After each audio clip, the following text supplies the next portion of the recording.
Hello மக்களே, வணக்கம். Welcome to செல்வி சமையல். இன்றைக்கி என்ன பார்க்க போகிறோம்னா கொத்தமல்லி சாதம் குயிக்காக டேஸ்டியாக எப்படி செய்யறதுன்னு பார்க்கலாம் வாங்க.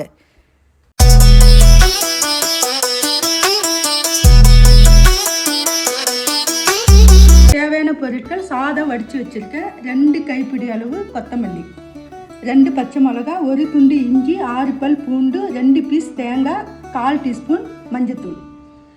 தாளிப்புக்கு காஞ்ச மிளகாய் 3 கட் பண்ணி வச்சுருக்கேன், முந்திரி பருப்பு 6 பீஸு, கடுகு 1/4 டீஸ்பூன், கடலைப்பருப்பு 1/2 டீஸ்பூன், உளுந்து 1/2 டீஸ்பூன். தேவையான பொருட்கள் பார்த்தாச்சுங்க. இப்போ தண்ணி கொதிக்க வச்சுருக்கேன், அந்த கொத்தமல்லி தழையை போட்டு 30 செகண்ட்ஸ் சொல்லி எடுத்துடலாம்.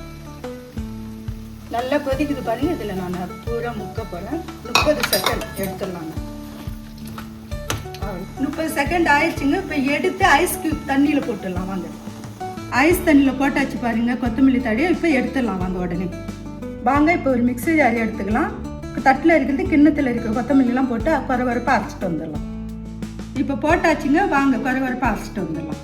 அரைச்சிட்டு வந்துட்டேங்க. இப்போ பவுலில் கொட்டிக்கலாம் வாங்க. கொட்டியாச்சுங்க. இப்போ தாளிப்பு பார்க்கலாம் வாங்க. ஸ்டவ் ஆன் பண்ணி கடாய் வச்சுருச்சுங்க. கொஞ்ச நேரம் சூடாகட்டும்.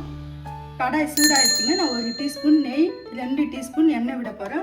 உங்களுக்கு தேவைன்னா நெய் போட்டுக்கலாம், இல்லைன்னா எண்ணெயில் கூட நீங்கள் செஞ்சுக்கலாம். அவ்வளோதாங்க, ரெண்டுமே மிக்ஸ் பண்ணிட்டேன் நான். கொஞ்சம் சூடாகட்டும், அப்புறம் கடுகு போட்டுக்கலாம். எண்ணெய் சூடாகிடுச்சுங்க. கடுகு உளுத்தம் பருப்பு போட்டுக்கலாம். பொரியிட்டோம். அதுக்கப்புறம் நம்ம கடலை பருப்பு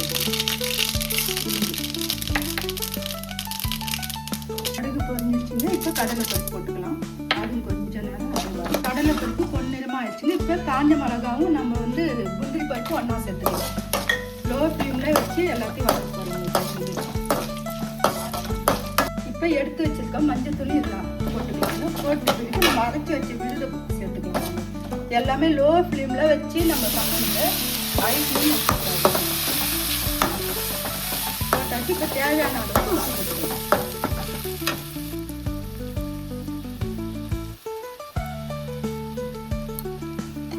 தேவையான உப்பு போட்டாச்சு. அப்படியே லோ ஃப்ளேமில் ஒரு 5 நிமிஷம் அப்படியே விட்டு அதுக்கப்புறம் சாதம் போட்டு கிளறிக்கலாம். 5 நிமிஷம் ஆயிடுச்சுங்க. இப்போ சாதம் போட்டு கிளறிக்கலாம். ஸ்டவ் ஆஃப் பண்ணி இறக்கியாச்சுங்க. இப்போ சாதம் போட்டு கிளறிக்கலாம் வாங்க.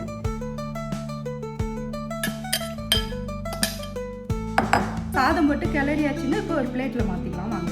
சுவையான கொத்தமல்லி சாதம் ரெடிங்க. நீங்களும் வீட்டில் செஞ்சு பார்த்துட்டு எப்படி இருக்குன்னு கமெண்ட் பண்ணுங்கள், ஷேர் பண்ணுங்கள், லைக் பண்ணுங்கள்.